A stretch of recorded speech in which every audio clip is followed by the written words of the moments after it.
తెలంగాణ వచ్చి ఆల్మోస్ట్ 10 ఏళ్ళు కావస్తుంది. ఇప్పుడు కాంగ్రెస్ ప్రభుత్వం వచ్చిన తర్వాత ఈ 10 సంవత్సరాల ఉత్సవాలు చాలా ఘనంగా జరుపుకోవాలని పరేడ్ గ్రౌండ్స్‌లో ఏర్పాట్లు కూడా చేశారు. మనందరికీ తెలిసిందే. అయితే ఈ ఉత్సవాలకి సంబంధించి ఏవైతే ఈ రాష్ట్ర గీతం ఉందో, లేకపోతే ఈ చిహ్నాలు మార్చడం వీటి మీద ఒక దుమారమే రాగుతుంది. సో దాని గురించి మీరు ఏం చెప్తారు? ఇప్పుడు పాలిటిక్స్‌లో నెరేటివ్ అండ్ పర్సెప్షన్ అనేది ఇంపార్టెంట్ ప్రెజెంట్ పాలిటిక్స్‌లో. అంటే ప్రజలు ఏమనుకుంటున్నారు? ప్రజల మనోభావాలకి, ప్రజల ఆకాంక్షలకి, ప్రజల కోరికలకు తగ్గట్టు రాజకీయ పార్టీలు పరిపాలన చేయాలి. తెలంగాణ వచ్చింది మా ఉద్యోగాలు మాకు కావాలని కొట్లాడితే వేల మంది విద్యార్థులు 1969లో 370 మంది చనిపోయారు. 2001 నుంచి 2014 వరకు 1200 మంది చనిపోయారు. 3 లక్షల మంది విద్యార్థులు రోడ్ల మీదకి వచ్చి జీవితాలు ఆగం చేసుకున్నారు. చిహ్నాలు మార్చడము, చిహ్నం రాజముద్ర అనేది చాలా అవసరం. అదేవిధంగా రాష్ట్రానికి ఒక గీతం ఉండడం అవసరం. బట్ తెలంగాణ ప్రజలు చనిపోయింది మాకు ఏ రంగులో ఉండాలి, ఏ గుర్తు ఉండాలని కాదు. మా జీవితాలు బాగుపడాలి, ఈ స్వేచ్ఛ, స్వాతంత్రము, స్వయం పాలన ఉండాలి, ఇక్కడ సహజ వనరులలో మాకు కూడా వాటా దక్కాలి, పరిపాలనలో భాగస్వామ్యం ఉండాలని కదా తెలంగాణ ప్రజలు చనిపోయింది. ఇప్పుడు ఒకవైపు 1200 మంది అమరవీరులు చనిపోతే ఇవాళ రాజకీయ పార్టీలు సీఎంలు అవుతున్నారు. మరి ఆ 1200 మంది అమరవీరుల కుటుంబాల పరిస్థితి ఏముందనేది ఎవరు ఆలోచించట్లేదు. మా కన్సర్న్ అంతా మీరు ఊరేగండి, పల్లకీలలో ఊరేగండి, సింహాసనాలు కూర్చోండి, మీకు నచ్చినట్టు ఒక ఆయన ఒక ముద్ర పెడితే ఇంకో ఆయన ఇంకో ముద్ర పెడతాడు, రేపు వచ్చిన వాళ్ళు ఇంకో ముద్ర పెడతారు. ప్రజల కోణంలో ప్రజలని భాగస్వామ్యం చేయకుండా ఏది చేసినా కూడా అది మీ ఈగో ప్రాబ్లమ్స్ కోసం. ఆ గతంలో కేసీఆర్ గారు చార్మినార్లను కాకతీయ శిలాతోరణం పెట్టిండు కాబట్టి నేను అది ఉండొద్దు. ఇప్పుడు వ్యక్తుల మధ్య ఈగో ప్రాబ్లమ్స్ వ్యక్తుల ఐడెంటిటీ కోసం కాదు. ఈడ 60 సంవత్సరాల సుదీర్ఘ పోరాటము, కొన్ని వేల మంది విద్యార్థుల బలిదానాలు ఉన్నాయి. ఈ తెలంగాణ మట్టి రక్తంతో తడిసిపోయింది. చనిపోయిన నక్సలైట్లు కావచ్చు, చంపిన పోలీసులు కావచ్చు, తెలంగాణ ముద్దు బిడ్డలే. ఎందుకు తెలంగాణలో నిత్యం పోరాటం జరుగుతుందంటే ఇక్కడ మెజారిటీ ప్రజలు, పేద ప్రజలు, ఎస్సీలు, ఎస్టీలు, బీసీలు, సబ్బండ వర్గాలు మాకు ఇక్కడ సహజ వనరులలో వాటా దక్కాలి, పరిపాలనలో భాగస్వామ్యం ఉండాలి, స్వేచ్ఛ ఉండాలి, స్వాతంత్రం ఉండాలి, స్వయం పాలన ఉండాలి, ఆత్మగౌరవం కోసం కొట్లాడారు. మరి ఇలా అదే ఆత్మగౌరవం అనేదాన్ని 1200 ఆత్మల సాక్షిగా ఇలా బొదబెడుతున్నారు. రైట్. అయితే ఈ చిహ్నాల గురించి వస్తే అది కేసీఆర్ పెట్టారా లేకపోతే రేవంత్ రెడ్డి పెట్టారా అన్నది పక్కన పెడితే తెలంగాణ వచ్చిన తర్వాత ఎంతో ప్రతిష్టాత్మకంగా అయితే మనం చూసుకున్నాం. ఇప్పుడు దాకా అయితే అలాగే నడుస్తూ వచ్చింది. అయితే ఇప్పుడు అవి మార్చడానికి గల కారణాలు ఏమై ఉంటారు? అంటే ఇప్పుడు వరంగల్కి సంబంధించిన కాకతీయ కళాతోరణాన్ని తీసేసి వేరేది పెట్టడం కానివ్వండి, లేకపోతే చార్మినార్ని తీసేయడం అంటే మత కలహాలు మళ్ళీ సృష్టించడానికే కదా అన్నట్టుగానే కనిపిస్తుంది కదా. అంటే ఏ మనిషికైనా సరైన అవగాహన ఉండాలి. ఫస్ట్ సరైన అవగాహన ఉంటే సరైన ఆశయం ఉంటుంది, సరైన ఆశయం ఉంటే సరైన ఆలోచన ఉంటుంది, సరైన ఆలోచన ఉంటే సరైన ఆచరణ ఉంటుంది, సరైన ఆచరణ ఉంటే సరైన అభివృద్ధి ఉంటుంది. ఇవన్నీ కూడా భావదారిద్ర్యము, అవగాహన లోపము. ఇప్పుడు అందరికీ అన్ని విషయాలు తెలవాల్సిన అవసరం లేదు. ఇప్పుడు ఎవరికైనా మనిషి జీవితంలో 60 ఏళ్ళు 80 ఏళ్ళు బతికినప్పుడు గత చరిత్ర మొత్తం తెలవాల్సిన అవసరం లేదు. బట్ ఎక్స్పర్ట్స్ తోటి డెమోక్రసీ అంటేనే డిబేటు, డిస్కషను, డైలాగ్ ఉండాలి. నువ్వు ఏదైనా ఒక రాజముద్రకు సంబంధించిన నిర్ణయం తీసుకునేటప్పుడు ఎక్స్పర్ట్స్, చరిత్రకారులు ఏం చెప్తున్నారు, కల్చరల్ ఎక్స్పర్ట్స్ ఏం చెప్తున్నారు, సోషియాలజిస్టులు ఏం చెప్తున్నారు, పాలసీ మేకర్స్ ఏం చెప్తున్నారు అనేది రాజముద్ర అనేది చాలా ఇంపార్టెంట్. ఎంబ్లమ్ అనేది దానికి సెంట్రల్ గవర్నమెంట్లో సపరేట్ యాక్ట్ ఉంది, స్టేట్ ఎంబ్లమ్ యాక్ట్ అనేది. ఎవరు ఏది ఇష్టపడినట్టు అది మార్చడానికి సెంట్రల్ గవర్నమెంట్ పర్మిషన్ లేకుండా కూడా స్టేట్ గవర్నమెంట్ ఎలాంటి డెసిషన్స్ తీసుకున్నా కూడా అవి చెల్లవు. ఎందుకంటే ఈ రాజముద్రకి కేంద్ర ప్రభుత్వం అనుమతి ఇవ్వాలి. రాజరికం కాదు, సామంత రాజులు కాదు, ఏ రాజుకు ఆ రాజు నాకు నచ్చిన రాజముద్ర వేసుకుంటాను. దానికి గతంలో కేసీఆర్ గారు అన్ని ఆలోచించే ఇవి పెట్టారు. వాటిలో అబ్జెక్షన్స్ ఏమైనా ఉంటే అప్పుడే వచ్చేటి. అప్పుడు కాకతీయ ఇప్పుడు కేసీఆర్ ఒక్కడు పెట్టింది కాదు, అది మొత్తం అప్పుడున్న ఎక్స్పర్ట్స్ అందరితో పెట్టారు. కాకతీయ శిలాతోరణం అనేది మన సాంస్కృతిక వైభవానికి, కళా వైభవానికి, గొలుసు కట్టు చెరువులకి కాకతీయులది మనం గొప్పగా చెప్పుకుంటాం. ఇప్పుడు కాకతీయులు ఏమి ప్రజల్ని పీల్చి పిప్పి పెళ్లి చేయలే. కాకతీయులు పెట్టుకోవడం అనేది మనకి ప్రైడే, గొప్పతనమే కదా. మరి అది అవగాహన లోపం అనుకోవాలా, అవివేకం అనుకోవాలా, లేకపోతే పరిపక్వత లేకపోవడం అనుకోవాలా? లేదు కేసీఆర్ చేసిండు కాబట్టి నేను పెట్టద్దు, కేసీఆర్ని మర్చే. ఇప్పుడు కేసీఆర్ అనే ఒక వ్యక్తి ముఖ్యమంత్రిగా ఉన్నాడు, 10 ఏళ్ళు అయిపోయింది, ఆయన ఇప్పుడు రేపు రేవంత్ రెడ్డి గారు ఉంటారు, వాళ్ళు అయిపోతుంది. వ్యక్తుల కోసం కాదు కదా, రాష్ట్రాలు దేశాలు ఉన్నాయి, వ్యక్తులు అనేటోళ్ళు వస్తుంటారు పోతుంటారు.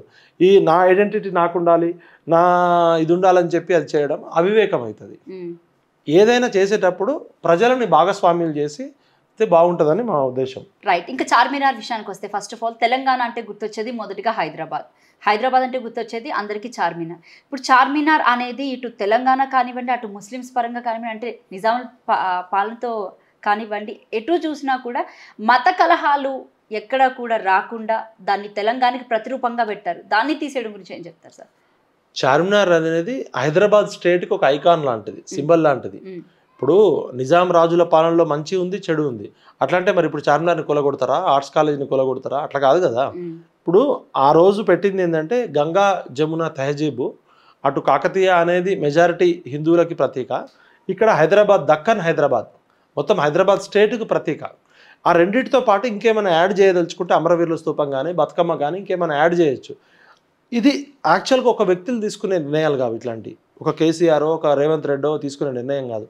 ఒక ఎక్స్పర్ట్ కమిటీ వేసి సమాజంలో వివిధ రంగాలకు చెందిన మేధావులు డిఫరెంట్ వర్గాలుని కలిపి వాళ్ళందరి భాగస్వామ్యంతో డెమోక్రటిక్గా మెజారిటీ ప్రజల అభిప్రాయం ప్రకారం తీయాలి.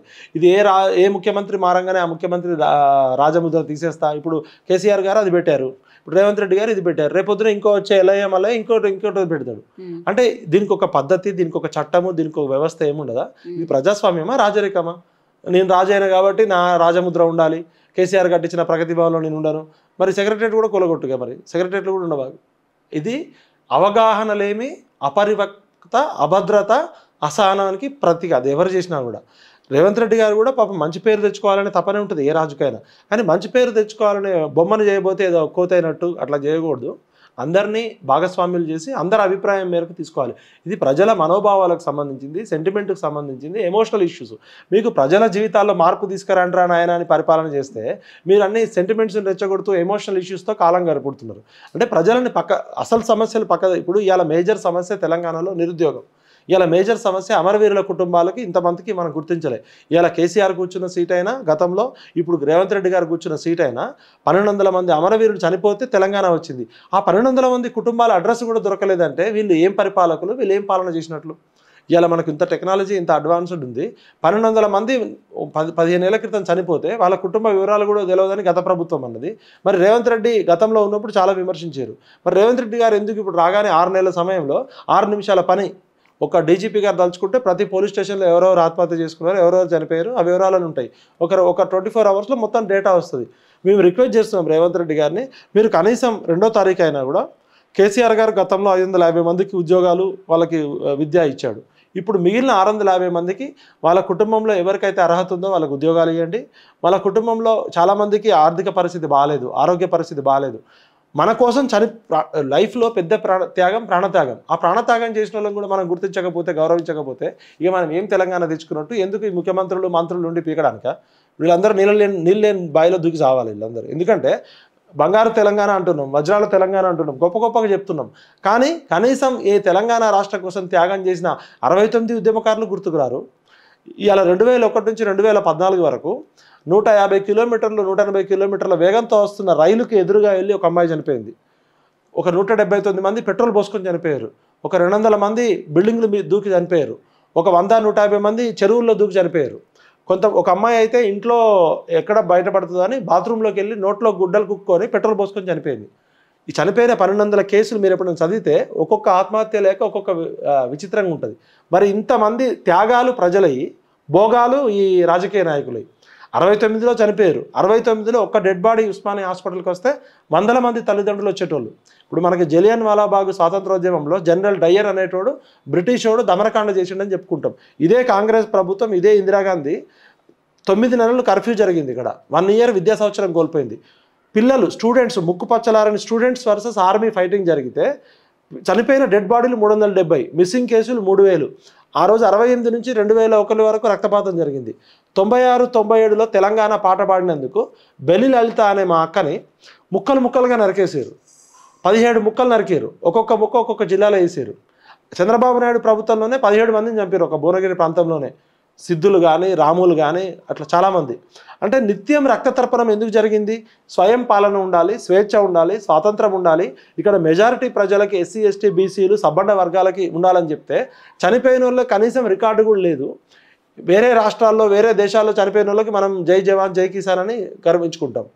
ఒక పొట్టి శ్రీరాములు గారు ప్రాణత్యాగం చేస్తే ఇలా అమరజీవి పొట్టి శ్రీరాములు అని భూమి ఉన్నంతకాలం ఆంధ్రప్రదేశ్లో ఆయన పేరు ఉంటుంది.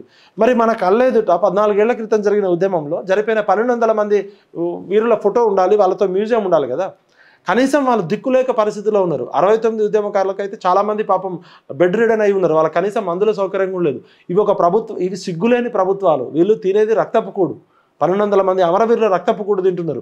రేవంత్ రెడ్డి గారి ఇంట్లో ఎవరు చనిపోలే, కేసీఆర్ ఇంట్లో ఎవరు చనిపోలే. చనిపోయిందంతా పేద ప్రజలు, బడుగు బలహీన వర్గాలు. కాబట్టి ఇప్పటికైనా నేను రేవంత్ రెడ్డి అన్నకి రిక్వెస్ట్ చేస్తున్నా, అన్న నీకున్న పరిమిత అవగాహనతో నిర్ణయం తీసుకుంటే బొమ్మను చేయకపోతే కోతి చేసినట్టు అవుతుంది. నువ్వు డెమోక్రటిక్గా డిస్కషన్ చేయి. ఒక కోదండరామ్ సార్ ఒక్కడే కాదు తెలంగాణ ఉద్యమానికి ప్రతీక అంటే. ఒక పాషం యాదగిరి ఉన్నాడు, ఒక గాదే ఈయన ఉన్నాడు, ఒక పృథ్వీరాజు ఉన్నాడు, ఒక తెలంగాణ విటలు ఉన్నాడు. ఇట్లా మాలాంటి వాళ్ళు కొన్ని వందల మంది ఉన్నారు. మీరు కనీసం ఒక్కొక్క ఆర్గనైజేషన్ నుంచి ఒకళ్ళని పిలిచి ఒక డిస్కషన్ చేసి ఒక కమిటీ వేయాలి. ఇవాళ రేవంత్ రెడ్డి గారు ఎక్కడ పొరపాటు చేశారంటే ఆయన క్యాబినెట్లో కూడా డిస్కషన్ చేయకుండా ఆయన ఒక్కడే నిర్ణయం తీసుకోవడంతో ఇవాళ ఇంత వివాదమైంది.